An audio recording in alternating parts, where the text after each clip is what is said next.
అనందమైన దుఃఖాన్ని చిన్న చిరునవ్వు చిలిపివేస్తుంది. ముసలితనం అంటే శారీరక శక్తి క్షీణించడం కాదు, మనోబలం సన్నగిల్లడం.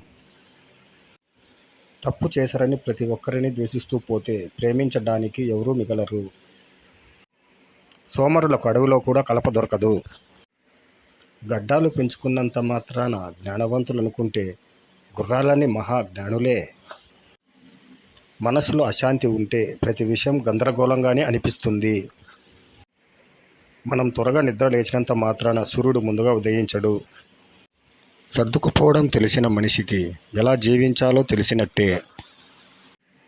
మల్లెలకి మంచి గంధానికి ప్రచారం అవసరం. నయం కాని వ్యాధి కన్నా మరణం, దుష్టులతో స్నేహం కన్నా ఒంటరితనం, యోగ్యత లేని పొగడ్తల కన్నా నింద మేలైనవి. పానకంలో మునిగిన గరిటెకు తీపి తెలియనట్లు జ్ఞానుల మధ్య ఉన్న మూర్ఖుడు ఏమీ నేర్చుకోడు.